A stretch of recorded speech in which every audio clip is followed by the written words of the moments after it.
வீரப்பனுக்கு செல்லப்பிள்ளையான baby வீரப்பனை பற்றி பேசலான்னு இருக்கோம். யார் இந்த பேபி வீரப்பன்? அவர் இங்கே வந்ததற்கு பிறகு வீரப்பனாருடைய சின்ன வயது தோற்றம் போலவே மதிப்பிற்குரிய கரியன் இருந்த காரணத்தால் கர்நாடக அரசால் கைது செய்யப்பட்டது கூட குல்பர்கா என்கிற இடத்திலே கொண்டு வைத்து 10 நிகங்களிலும் குண்டூசிகளை அடித்து வீரப்பனை பழனி முருகனுக்காக முடி வளர்த்திருக்காரு. அதுவும் பொண்ணுக்காக. ஆமாம், பொண்ணுக்காகத்தான் அதை வளர்த்தார். அது என்னன்னா, அந்த முடியை வச்சுக்கிட்டு அவர் பட்டிருக்கிற பாடும் பெரும்பாடு என்னன்னா, அதிரடிப்படைக்கும் வீரப்பனார் படைக்கும் சண்டை நடக்கிற போது கூட யுத்தத்தில் சிங்கிள் பேரல் துப்பாக்கியில் ஒவ்வொரு தோட்டாக்களையும் போட்டு அடிக்கடி காட்டுக்குள்ளே போயிட்டு வந்தால் ஒரு இருப்பிடத்தில் இன்னைக்கு ஒரு இடத்துல இருக்கிறாங்க, அவர் போயிடுறான் அப்படின்னா அந்த இடத்த மாற்றணும். அதே நேரத்தில் ஓவியமாக வளர்த்த பிள்ளை துயரங்களை தருகிறது என்று பேபி வீரப்பனை ஒரு கட்டத்தில் அண்ணனுக்கு பிடிக்காமல் போயிடுச்சு. இவனை அனுப்பிவிட்டா ஒரு வேளை காவல்துறை என்கவுண்டர் பண்ணால் நம்ம கண்ணுக்கு முன்னாடி நடக்கலை, ஏதோ ஒன்று நடந்துருச்சு அப்படின்னு மறந்துடலாம். மாவட்ட ஆட்சியரையே எந்திரிக்க சொல்லுவது அல்லது அதிகாரிகளை வெளியிலே அனுப்பி வைப்பது. அந்த அரசாங்க ரவுடி தேவாரம் அவர்கள் அங்கே பண்ணாரி முகாமிலே முகாமிட்டிருந்த காலகட்டத்தில் மதிப்பிற்குரிய அந்நியாரை உண்மையாலுமே பெண்ணால தான் பேபி வீரப்பன் வீழ்ந்தாரா? பெருமதிப்பிற்குரிய துப்பாக்கி சித்தனும் அவருடைய துணைவியார் கும்பியும் காட்டுக்குள் வந்திருக்க பிறகு பேபி வீரப்பனாருடைய மனநிலையில் சிறிது மாற்றம் ஏற்படுகிறது. அந்த மாற்றத்திற்கான காரணம், இப்போ பேபி வீரப்பன் என்ன செய்கிறாங்கன்னா, அந்த தீ பிடிக்கிற போது சரியாக பிடிக்கல, அப்போ குனிஞ்சிக்கிட்டு ஊதிக்கிட்டு இருந்துருக்கான். கந்தவேலு போயிட்டு ஒரு 20 மீட்டர் தொலைவில் திரும்பி கரெக்டாக பின்முதுகை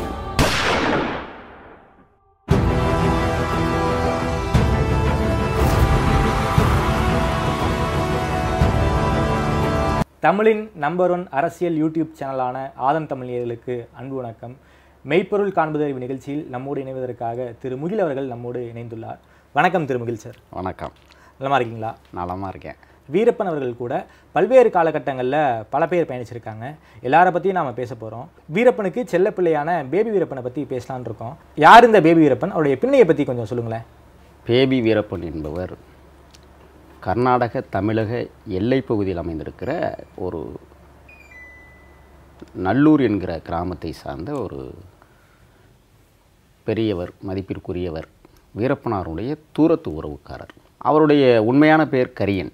அவரது தந்தை தாயார் குடும்பத்தோடு வசித்து வருகிற காலப்பகுதியில் சிறுவயதாக இருக்கிற போது பேபி வீரப்பன் ஆடு மாடுகளை மேய்ப்பதையே தொழிலாக கொண்டவர்.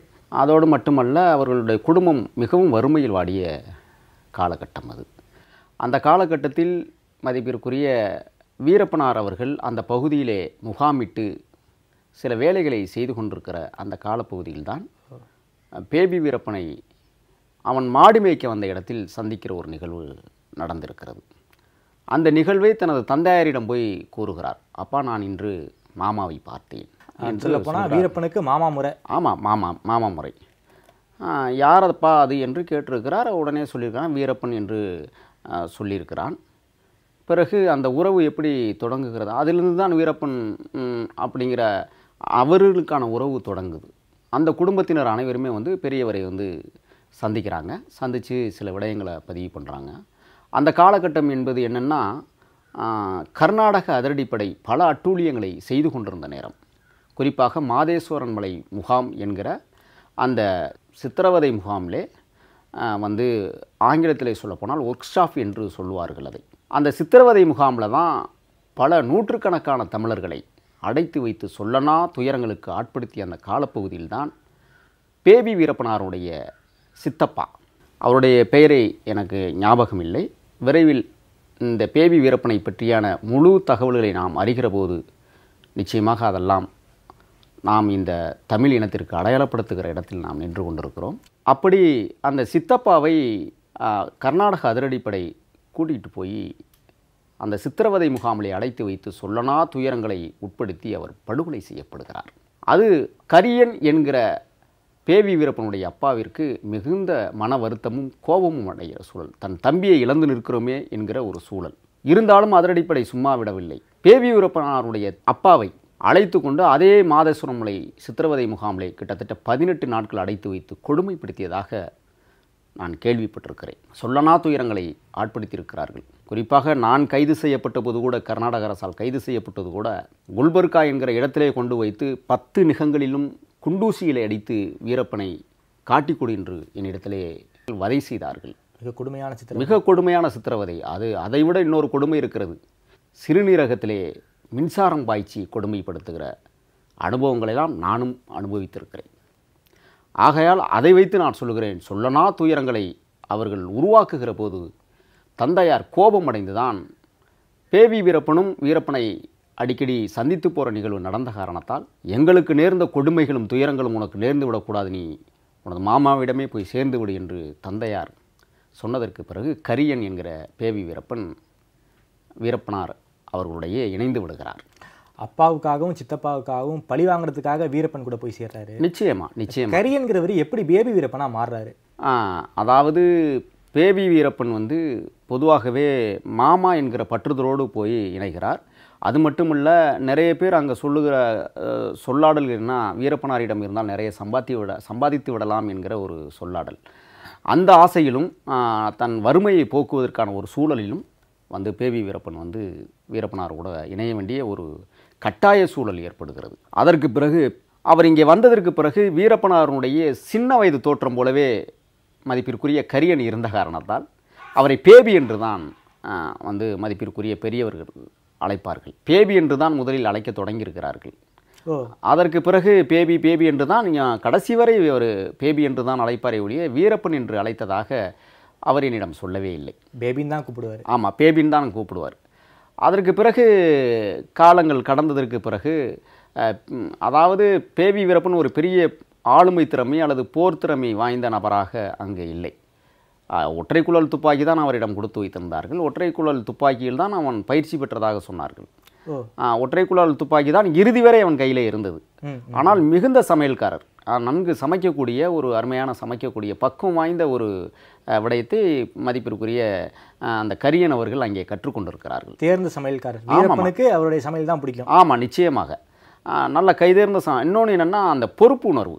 அந்த பாத்திரங்களை கழுவுவது அல்லது அதை பத்திரப்படுத்தி ஒரு இடத்திலிருந்து இன்னொரு இடத்திற்கு மாறுகிற போது கொண்டு போவது என்பது மிக பொறுப்புணர்வோடு அந்த செயலை செய்த காரணத்தால் அவர் மீது ஒரு மரியாதை வந்தது. அது தூரத்து உறவு என்கிற அடிப்படையிலும் அவர் மீது கொஞ்சம் மரியாதை செலுத்த வேண்டிய ஒரு சூழல் இருந்தது. அவர் காட்டுக்குள் இணைகிற போது 14 வயது என்று சொன்னார்கள். 14 வயசுலேயே வீரப்பன் கூட? ஆமாம், 14 வயதிலேயே வீரப்பனார் கூட சேர்ந்து விடுகிறார். அதற்கு பிறகு அவருக்கு முதலாக கொடுத்த பணி என்னென்னா, அரிசி மூட்டை தூக்கிட்டு வருவது அல்லது சரக்கு சாமான்கள் தூக்கிட்டு வருவது. இடம் விட்டு இடம் மாறும் பொழுது பொருட்களை தூக்கி செல்கிற பணி தான் அவர் கொடுத்தாங்க. ஆமாம், நிச்சயமாக. அவர் கொஞ்சம் ஒல்லியான தேகம் கொண்டவர். யார்? மதிப்பிற்குரிய கரியன் அவர்கள் ஒல்லியான தேகம் கொண்டவர். அவர் எப்போதுனா சின்ன பையன் மாதிரி தான் இருப்பார். ஆனால் என்னென்னா, அந்த தோற்றம், மலைவாழ் மக்களுடைய தோற்றம் அவருக்குள் நன்றாக பளிச்சிடும். கருப்பாக இருப்பார் என்று சொல்லுவார்கள். மிகுந்த கருப்பாக இருப்பார் அப்படின்னு. அதில் நகைச்சுவையாக கூட திரு வீரப்பனார் அவர்கள் சொல்லுவார்கள், ஏன் ரத்தம் பாரி இப்படி அட்டக்கருப்பாக பிறந்திருக்குன்னு கூட சில நேரம் பேசியதாக நகைச்சுவையோடு சொல்லுவாங்க. என்னடா நம்ம வம்சத்தில் எல்லாரும் நல்லா சிவப்பாக தான் பிறந்தான், இவன் இப்படி அட்டக்கருப்பாக பிறந்திருக்கிறான் அப்படின்னு. ஒருவேளை அங்கிட்டு கர்நாடக பக்கமே தலையெடுத்ததுனால இப்படி கருப்பாக பிறந்துட்டானோ அப்படின்னு நகைச்சுவையாக பேசுகிற ஒரு சம்பவங்களும் அங்கே நடந்திருக்கிற. என்னிடமும் அதை சொல்லி சிரிப்பார்கள். இன்னொரு விடயம் என்னவென்றால், பேவி வீரப்பன் அவர்கள் யாரோடையும் ஒட்ட மாட்டார் அதிகமாக. அப்படியா? எதுக்குன்னா, அவருக்குள்ள ஒரு பெரிய யூகோ. நான் வீரப்பனுடைய சொந்தக்காரரு, நான் ரத்த உறவு அப்படிங்கிற அந்த ரீதியில் யாருடைய அவர் கொஞ்சம் அந்த இதோட இருப்பார். ஆமாம், அப்படி தான் இருந்திருக்கிறாரு. அதுக்கு அதை அதனாலேயே சேத்துக்குழியாரின்னா என்னடா அவன் வித்தியாசமாக இருக்கான் அப்படின்னு கொஞ்சம் முரண்பாடுகளும் அவளுக்குள்ளே இருந்தது. ஆனால் சேத்துக்குழியார் முரண்பாடாக அதை கருதலை. அவனுடைய நடவடிக்கைகள் அப்படி தான், அவனுடைய பழக்க வழக்கங்கள் அப்படி தான், அதை நம்ம ஒன்றும் பண்ண முடியாது அப்படிங்கிற ரீதியிலேயே தான் பேவி வீரப்பனை வளர்த்து எடுத்துருக்குறாங்க. ஒரு காலகட்டத்தில் வயது ஆக இளமை பருவங்கள் தொடுகிற காலகட்டங்களில் தான் அவர் தன்னுடைய நிலையிலிருந்து, தன்னுடைய வாழ்வியிலிருந்து சிறிது மாற்றம் நடப்பதையும் மற்ற மதிப்பிற்குரிய வீரப்பனாரோ அல்லது சேத்துக்குழியாரோ அதை உணர்ந்து சில சம்பவங்கள் அதில் நடந்திருக்கிறது. அந்த சம்பவங்களை நாம் மிக விரிவாக பேச வேண்டிய இடத்தில் தான் நாம் நிற்கிறோம். பேபி வீரப்பனுக்கு அடையாளமே அவருடைய ஓங்கி வளர்ந்த ஜடாமுடி தான். காட்டுக்குள்ளே பெருசாக யாரும் முடியெல்லாம் வளர்க்க மாட்டாங்க. என்ன காரணத்துக்காக பேபி வீரப்பன் வந்து முடி வளர்த்தாரு?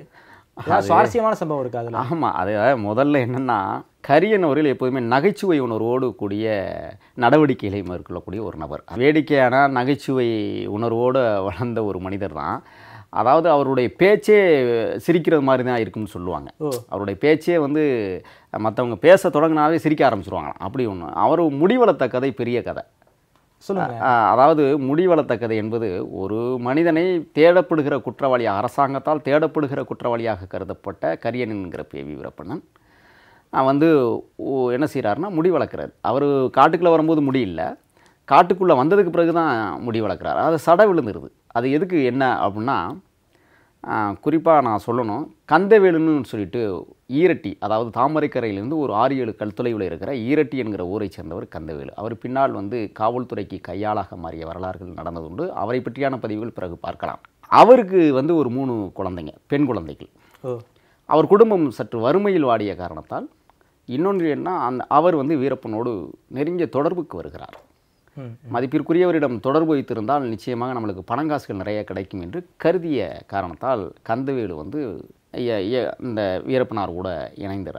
அப்போ என்ன நடக்குதுன்னா, நிறைய காசுகள் கந்தவேலுக்கு கொடுக்குற போது உண்மையான மனிதராகத்தான் கந்தவேலு முதலில் மதிப்பிற்குரிய வீரப்பனாரிடம் இருந்தார்கள். காலப்போக்கில் அது காவல்துறையினுடைய கையாளாக மாறுவதற்கு காரணம் வீரப்பனார் கொடுத்த காசு மட்டுமல்ல, அவருக்கு காசாசை ஏற்பட்டதால் அதிரடிப்படைக்கும் அல்லது உளவுத்துறைக்கும் கையாளாக மாறி வேலை பார்த்தார். ஆனால் உளவுத்துறையோ அல்லது அதிரடிப்படையோ அவருக்கு வந்து கடைகள் வைத்து கொடுத்துருக்கிறார்கள். ஈரட்டி என்கிற இடத்துல கடையை வச்சு கொடுத்துருக்காங்க, மளிகை கடையை, உளவு பார்க்குறதுக்காக. ஆமாம், மளிகை கடை, தேநீர் கடை எல்லாம் சேர்ந்து ஒரே கடையாக வைத்து அங்கே தான் அதிரடிப்படை அந்த நபர்கள் எல்லாம் வந்து தேநீர் அருந்துவதாக சொல்லுவார்கள். ஏதாவது தேவைன்னா கந்தவேலு கடையில் தான் வாங்குவதாக சொல்லுவார்கள். அப்போ பேவி வீரப்பனுக்கும் கந்தவேலுக்கும் ஒரு நெருங்கிய தொடர்பு ஏற்படுவதற்கு காரணம் அவருடைய மூத்த பொண்ணை திருமணம் செய்வதாக கந்தவேலும் சொல்லியிருக்கிறார், பேவி வீரப்பனும் ஆசைப்பட்டிருக்கிறார். அந்த பெண்ணை பல முறை பார்த்துருக்கிறார். யார்? பேவி வீரப்பன். தெரியாமல் போய் பார்த்துட்டு வந்த வரலாறுகளும் உண்டு.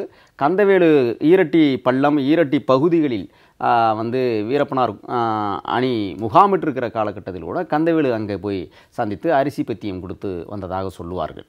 அப்பொழுது தன் மகளை கூட்டிய கொண்டே அனைவரிடமும் அறிமுகப்படுத்தியதாகவும் சொல்லியிருக்கிறார்கள். அந்த அடிப்படையில் பேவி வீரப்பனாருக்கு கந்தவேலுடைய மூத்த பொண்ணை பிடித்து போனது. ஆசை. அதை திருமணம் செய்து கொள்ள வேண்டும் என்கிற மிகப்பெரிய நப்பாசையும் இருந்தது.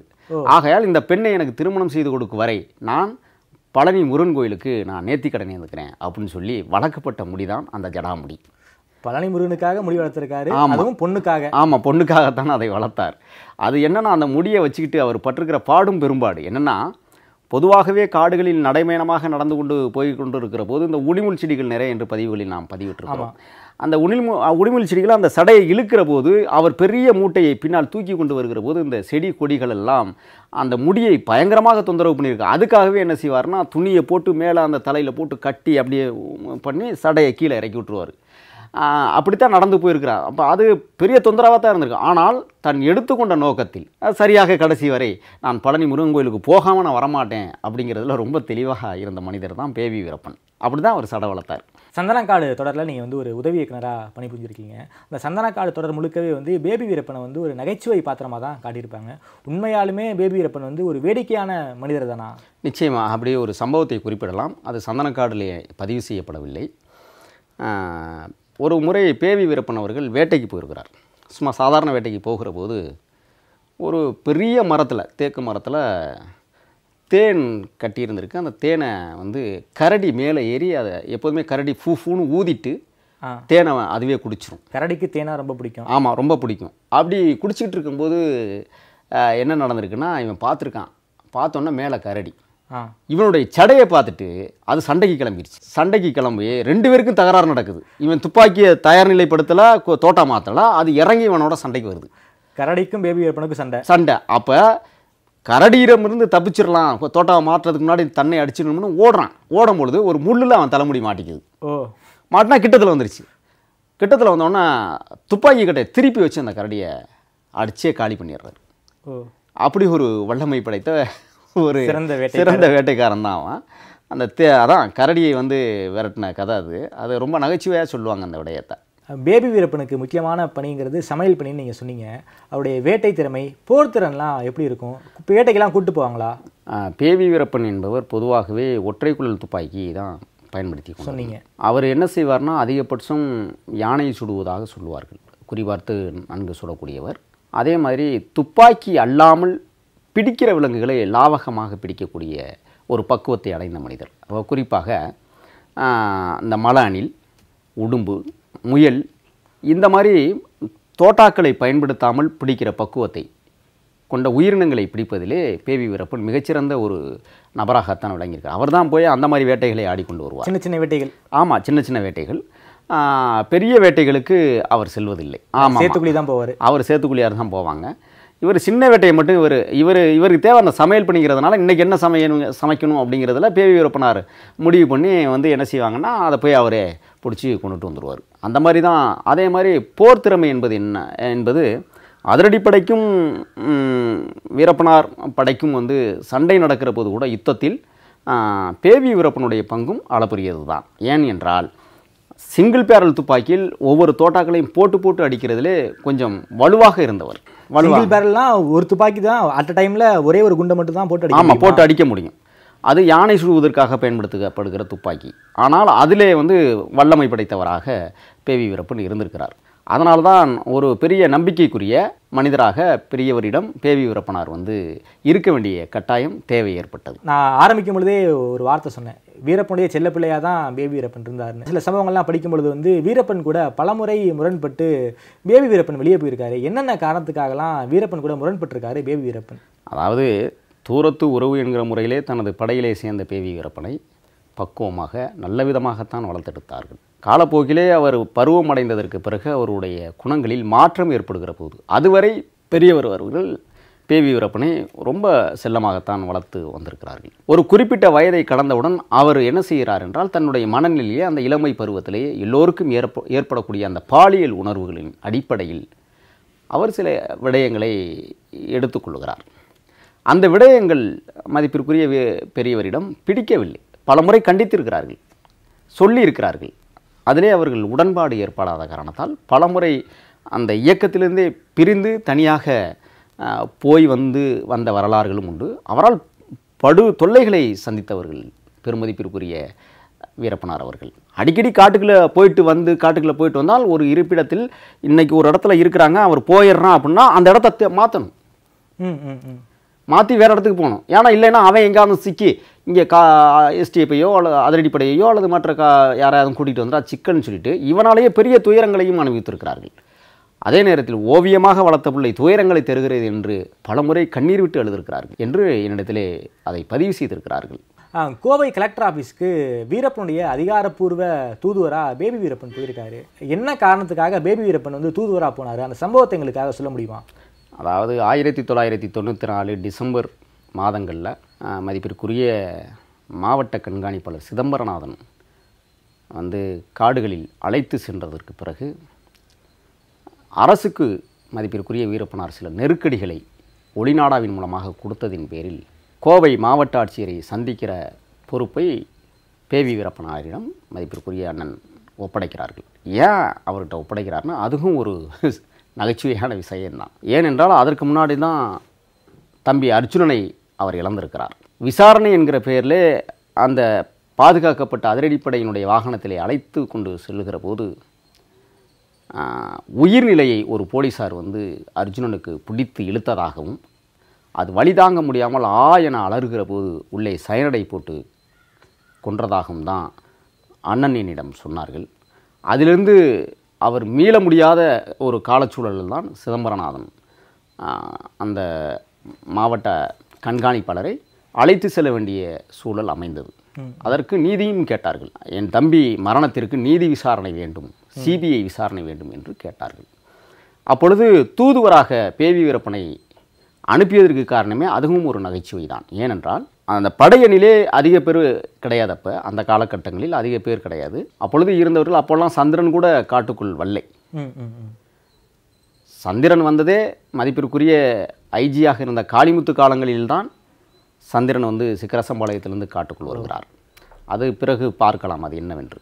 சிதம்பரனாரை கடத்தி காட்டிற்குள் வைத்திருக்கிற போது, பிணைய கைதியாக வைத்திருக்கிற போது சில கோரிக்கைகளை வைப்பதற்காக பேவி வீரப்பனை மாவட்ட ஆட்சியர், கோவை மாவட்ட ஆட்சியரிடம் அனுப்பியதே ஒரு நகைச்சுவை என்பதை நான் சொன்னேன். அது என்னவென்றால், பேவி வீரப்பனை ஒரு கட்டத்தில் அண்ணனுக்கு பிடிக்காமல் போயிடுச்சு, கட்டுப்படுத்த முடியல.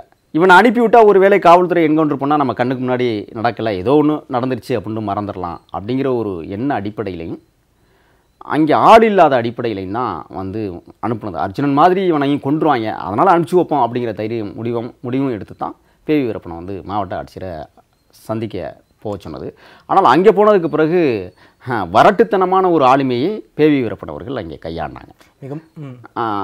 வரட்டுத்தனமான அல்லது முரட்டுத்தனமான ஒரு ஆளுமையை கையாண்டார். என்னென்னா, தன்னை அந்த சிதம்பரநாதனை கடத்தி வைத்திருக்கிற இருமாப்பில் இவராகவே ஒரு ஒரு ஒரு பில்டப்னு சொல்லுவோம்ல, அந்த பில்டப்பில் நான் தான் எல்லாம் அப்படிங்கிற மாதிரி, என்னை தான் அனுப்பிச்சிருக்கிறாரு, நான் தான் எல்லாம் அப்படிங்கிற மாதிரி மாவட்ட ஆட்சியரையே எந்திரிக்க சொல்லுவது அல்லது அதிகாரிகளை வெளியிலே அனுப்பி வைப்பது, இந்த மாதிரி சம்பவங்கள்லாம் கொஞ்சம் முரண்பாடாக ஒரு அரசு இயந்திரத்திற்கு கட்டுப்பட்டு நடக்காமல்.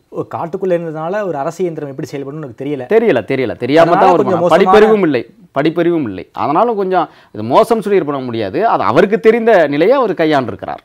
அது மோசம் என்பது நமக்கு தெரியலாம், ஆனால் அவருக்கு அது மோசம் என்று தெரியாது. ஏன்னால் அவர் வாழ்ந்த விதம் அப்படித்தான் இருந்தது. அதற்கு பிறகு அந்த மாவட்ட ஆட்சியரை சந்தித்ததற்கு பிறகு அதிலே ஒரு கோரிக்கையை வைக்கிறார். என்ன கோரிக்கையை வைக்கிறார் என்றால், மதிப்பிற்குரிய அண்ணன் வீரப்பனார் அவர்கள் பேசிய ஒளிநாடாவையும் கொடுத்து அனுப்புகிறார். அந்த ஒளிநாடாவிலே வந்து துணைவியாரை சந்தித்து விட்டு வர வேண்டும் என்று அதில் ஒரு இது சொல்லி அனுப்புகிறார். அவங்களுடைய மனைவி முத்துலட்சுமியை பார்க்கணும்னு ஆசைப்படுறாங்களா? ஆமாம், அந்த மாவட்ட ஆட்சியர் மூலமாகவே அவரை அழைத்து கொண்டு தேவாரம் தலைமையிலான, தேவாரம் என்ற வார்த்தையை சொல்லுவதற்கே வெக்கமாக இருக்கிறது, வேறு வழி இல்லை, சொல்லி தான் ஆகணும். அந்த அரசு ரவுடின்னு தான் சொல்லணும். அந்த அரசாங்க ரவுடி தேவாரம் அவர்கள் அங்கே வந்து பண்ணாரி முகாமிட்டிருந்த காலகட்டத்தில் அங்கே மதிப்பிற்குரிய அந்நியாரை சித்திரவதைக்குள்ளாக்கிய சம்பவங்களை கேள்விப்பட்டு சொல்லனா துயரங்களை அந்நியார் அங்கே அனுபவித்திருக்கிறார்கள். அதை பல இடங்களில் அவர்கள் சில இடங்களில் கூறியிருக்கிறார்கள், வெளிப்படையாக கூற முடியாமல் இன்றும் தவித்துக் கொண்டிருக்கிறார்கள். ஆகையால் அந்நியாரை மிக கொடுமையான முறையில், அலைக்கழிக்கப்பட்ட முறையில் நடத்தியிருக்கிறார்கள். அந்த சம்பவத்தை பேவி வீரப்பனை போய் நீ பார்த்துட்டு வா என்று சொல்லுகிற ஒரு பணியையும் பேவி வீரப்பனாரிடம் கொடுத்தாங்க. அதையும் செய்தார். பேவி வீரப்பனார் போய பண்ணாரி முகாமிலே சித்திரவதைக்குள்ளான மதிப்பிற்குரிய அந்நியாரை போய் பார்க்கிற போது அலங்குலமாக இருந்த நிலையில் அன்றைக்கு அதிகாரிகள் வருகிற காரணத்தால் கொஞ்சம் அழகுபடுத்தி இருக்கிறார்கள் அந்நியாரை. அதற்கு முன்னால் அவர்கள் அலங்குலமாகத்தான் அங்கே இருந்திருக்கிறார்கள், சித்திரவதைக்குள்ளாக்கி இருக்கிறார்கள். கொடுமையான மனித சமூகத்தை மீறிய கொடுமைகளை நடந்திருக்காங்க. அதில் மிகவும் பாதிக்கப்பட்டவர் மதிப்பிற்குரிய அந்நியார் அவர்கள். நிச்சயமாக கொடுமையான பாதிப்புகள். நிச்சயமாக. இரண்டாவது நேர்காணலில் நாம் வந்து மேக்கியம் ரெங்கசாமி கொலையை பற்றி பேசினோம். அதில் ஒரு இடத்துல சொன்னீங்க, பொண்ணால் தான் பேபி வீரப்பன் கெட்டு போனா, அதே மாதிரி நீயும் பேட்டியடா ரெங்கசாமின்னு ஒரு வார்த்தை சொன்னதான் நீங்கள் சொல்லியிருப்பீங்க. உண்மையாலுமே பெண்ணால் தான் வந்து பேபி வீரப்பன் வீழ்ந்தாரா? ஆமாம், நிச்சயமாக. அதாவது கந்தவேலு மூத்த மகளை திருமணம் செய்து கொள்வதற்காகத்தான் ஒரு பெரிய நேர்த்தி கடனோடு காடுகளில் பயணித்தவர் பேவி வீரப்பன். பொதுவாகவே பெருமதிப்பிற்குரிய துப்பாக்கி சித்தனும் அவருடைய துணைவியார் கும்பியும் காட்டுக்குள் வந்ததற்கு பிறகு பேவி வீரப்பனாருடைய மனநிலையில் சிறிது மாற்றம் ஏற்படுகிறது. அந்த மாற்றத்திற்கான காரணம் கும்பி அவர்கள்தான். இந்த குண்டேரி பள்ளம் பகுதிகளில் ஒரு பொண்ணோடு தொடர்பு இருந்ததாக சொன்னார்கள். சிக்கரசம்பாளையம் பகுதிகளிலே ஒரு பொண்ணோடு தொடர்பு இருந்ததாக சொன்னார்கள். இப்படி நிறைய அவர்கள் அடுக்கிக் கொண்டே போனார்கள். அவர் எவ்வளவோ சொல்லியும் அவன் மாறிக்கொள்ளவில்லை. இதனாலேயே ஒரு பெண் தகராறில், சிக்கரசம்பாளையம் அருகே ஒரு பெண் தகராறில் வீரப்பனாருடைய பங்காளி வீட்டு பையனாக இருந்த மாதேசுக்கும் பேவி வீரப்பனுக்கும் கூட மிக கசப்பான சம்பவங்கள்லாம் அங்கே சண்டைகள் நடந்திருக்கு. இவர்களுடைய பிரச்சனைகளை தீர்ப்பதிலே அவருக்கு பெரிய சிரமமாக இருந்திருக்கிறது. இந்த பெண் பிரச்சனையால் வீரப்பனுக்கு ரொம்ப தலைவலியாகத்தான் இருந்திருக்கிறது. மிகப்பெரிய தலைவலியை உருவாக்கி இருக்கிறார்கள். பேவி வீரப்பனோ அல்லது அவருடைய பங்காளி வீட்டு பையனாக இருந்த மாதேசோ தொடர்ந்து இந்த மாதிரி விடயங்களை கையாண்டிருக்கிறார்கள். ஆகையால் தன் கையால் அவர்களை சுட்டுக் கொள்வதை விட அவர்களாகவே போய் எங்கேயாவது கண்ணுக்கு தெரியாமல் செத்துவிட்டால் மகிழ்ச்சி என்ற கோணத்தில்தான் பேவி வீரப்பனாரை கோவை மாவட்ட ஆட்சியரிடம் தூதுவராக அனுப்பியதற்கு காரணமே அதுவாகத்தான் இருந்தது என்று என்னிடம் பின்னால் சொன்னார்கள். கடைசி முறை பிரிந்து போகிற போது தான் பேபி வீரப்பன் கொல்லப்படுறாரு. கடைசி விஷயத்துக்காக ஏன் பிரிஞ்சு போகிறாரு? பேபி வீரப்பனுடைய கொலைங்கிறது எப்படி நிகழ்ந்தது, யாரால் நிகழ்ந்தது, அதை பற்றி? அதாவது ஆமாம், நிச்சயமாக கடைசியாக வீரப்பன்ட்ட இருந்து பேபி வீரப்பன் பிரிந்து போன பிறகு தான் அவர் கொலை செய்யப்பட்டாருங்கிற தகவல் நமக்கு கிடைக்குது. யாரால் கொலை செய்யப்பட்டார், எப்படி கொலை செய்யப்பட்டார், அதை பற்றி கொஞ்சம் சொல்லுங்களேன். அதாவது முழுக்க முழுக்க இது அதிரடிப்படையினுடைய அல்லது உளவுத்துறையினுடைய சூழ்ச்சியில் தான் இது நடந்தது.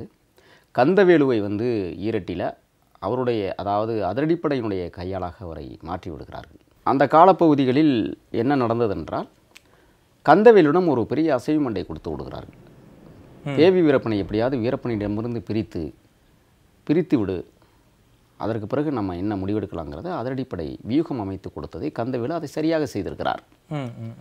குறிப்பாக தன் மகளை கட்டி கொடுக்க வேண்டும் என்கிற ஒற்றை காரணத்திற்காகவே அதையே மையமாக வைத்து தான் பேபி வீரப்பனை பெரியவரிடமிருந்து பிரிக்கிறார்.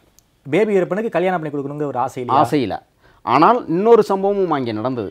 நான் ஏற்கனவே சொன்னது மாதிரி துப்பாக்கி சித்தனும் அவருடைய மனைவி கும்பியும் அங்கே வாழ்ந்த காலகட்டத்தில் அவர்களுக்குள்ள ஒரு பெரிய முரண்பாடுகள் அங்கே நடந்தது.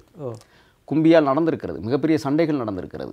அதற்கு பிறகு அங்கே நடந்த அந்த கசப்புணர்வுகளை மீறி எப்படியோ தொலைஞ்சிட்டு போகட்டும் அப்படின்னு ஐயா மதிப்பிற்குரிய பெரியவங்க வந்து அதை முடிவெடுத்ததுக்கு பிறகு அன்றைக்கே தகராறு நடந்துட்டு பெரிய தகராறு சுடுற அளவுக்குலாம் போயிருக்கிறாங்க.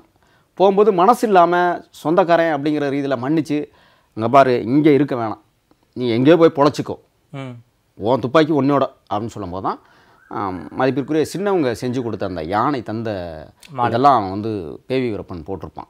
மோதிரம் கீதரம்லாம் நிறைய போட்டிருப்பான். அதெல்லாம் அப்போவே இந்தா உன் சொத்து எனக்கு எதுவுமே வேணாம், தேவையில்லை அப்படின்னு சொல்லிட்டு கந்தவேலுடைய பேச்சை நம்பி கல்மண்டிபுரம் காடுகளில் தங்கியிருந்தான் பேபி வீரப்பன். இவர்கள் அப்பொழுது அண்ணன் மதிப்பிற்குரிய வீரப்பனார் அவர்கள் வந்து இந்த பகுதிக்கு வந்து வர்றாங்க.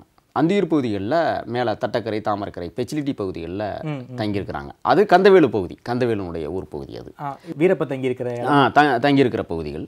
ஆனால் கந்தவேலு இப்போ எங்கே இருக்கிறாருன்னா பேபி வீரப்பன் கூட போய் எப்படி சேர்றாருன்னா பேபி வீரப்பன் தனியாக பிரிந்து போனதற்கு பிறகு கந்தவேலு பேபி வீரப்பனோடு ஐக்கியமாகிறார். இப்போ காவல்துறையுடைய அசைன்மெண்ட்டில் கந்தவேலு செயல்பட்டு கொண்டிருக்கிறார். ஆமாம். அப்படி ஒரு நாள் செயல்பட்டு கொண்டிருக்கிற காலகட்டத்தில் தான் ரெண்டு பேரும் பிரிந்து போனதற்கு பிறகு, ரெண்டு பேரும் ஒன்றாக சமைத்து சாப்பிட்டதற்கு பிறகு ரெண்டு பேரும் ஒன்றாவே காடுகளில் பயணிக்கிறாங்க. கந்தவேலும் பேபி வீரப்பனும் சில நாட்கள் காடுகளிலே பயணிக்கிற ஒரு விடயத்தை செஞ்சுருக்காங்க. அந்த காலகட்டத்தில் தான் ஒரு நாள் என்ன சரியான மழை, இரவில் சரியான மழை பெஞ்சிருக்கு. அந்த மலையில் ரெண்டு பேரும் தங்கியிருந்திருக்கிறாங்க. அது கல்மண்டிபுரத்துலேருந்து ரொம்ப கிட்டத்தில் அந்த மலை பகுதி. இரவெல்லாம் மழை பெய்த காரணத்தால் காலையில் எழுந்திரிச்சு டீ போடலாம் அப்படின்னு சொல்லிட்டு காலையில் எழுந்திரிச்சு டீ போட்டிருக்கிறாப்புல. குச்சி வந்து போஞ்சிக்கிட்டே இருங்க, ஈர குச்சியாக இருந்தோன்னா அதெல்லாம் சரி பண்ணி அதெல்லாம் பற்ற வச்சு உருவாக்கி அதை நெருப்பு மூட்டி டீ போட்டுக்கிட்டு இருந்திருக்கிறாரு. அந்த காலகட்டங்களில் தான் கந்தவேலு அன்னைக்கு என்ன செஞ்சுருக்கிறாருன்னா ஒற்றைக்குழல் துப்பாக்கி எடுத்துக்கிட்டு, மாப்பிள்ள நான் போய் அந்த காலைக்கடலாம் முடிச்சுட்டு வரேன் அப்படின்னு சொல்லிட்டு போயிருக்கிறாரு. அவனை நம்பி கொடுத்துட்டான். இப்போ பேபி வீரப்பன் என்ன செய்கிறான்னா அந்த தீ வந்து பிடிக்கிற போது சரியாக பிடிக்கலை. அப்போ குனிஞ்சிக்கிட்டு ஊதிக்கிட்டு இருந்துருக்கிறான். ஊதிக்கிட்டு இருக்கிற போது தான் கந்தவேலு போயிட்டு ஒரு 20 மீட்டர் தொலைவில் திரும்பி கரெக்டாக பின்முதுகை பார்த்து கந்தவேலு சுட்டுறான். நம்பி வந்த பேபி வீரப்பனை கந்தவேலு சுட்டுறாரு. அது கந்தவேலு சுடுவதற்கு காரணம் 2 விஷயம். ஒன்று, தன் மகளை கட்டி கொடுக்க வேண்டும் என்ற எண்ணத்தில் இருந்த அவர் அங்கே நடந்த சில கசப்பான உணர்வுகளை மனதில் வைத்துக்கொண்டும் அதிரடிப்படை கொடுத்த அசைன்மெண்ட் அந்த வரைவு திட்டத்தின்படி பேபி வீரப்பனை கொள்வதற்கு முழு மனதோடு ஏற்று வந்தவர் தான் கந்தவேலு. கந்தவேலு தான் கடைசியாக வீழ்த்துகிறார். பிறகு அந்த உயிர் குற்றியுறும் குலையுருமாக போகிற தருவாயில் கூட காலுகையெல்லாம் வெட்டி அந்த எரிந்து கொண்டிருக்கிற அடுப்புக்குள் அந்த கால் போனதாக சொன்னார்கள். கால் கூட வெந்து கிடந்ததாகத்தான் சொன்னாங்க. பிறகு 3 நாள் கழித்து தான் அந்த சடலத்தை பேபி வீரப்பனாருடைய சடலத்தை அதிரடிப்படை மீட்டிருக்கிறது. பேபி வீரப்பனை கொலை செஞ்ச கந்தவேலுவை வீரப்பன் எப்படி பழி வாங்கினாருங்கிறத அடுத்த வீடியோவில் நம்ம பார்ப்போம். ஆனால் ரொம்ப நன்றி. நன்றி. இவ்வளோ நேரம் நான் கேட்ட கேள்விகளுக்கு மிகவும் பொறுமையாக பதிலளித்தமைக்கு ரொம்ப நன்றி. நன்றி.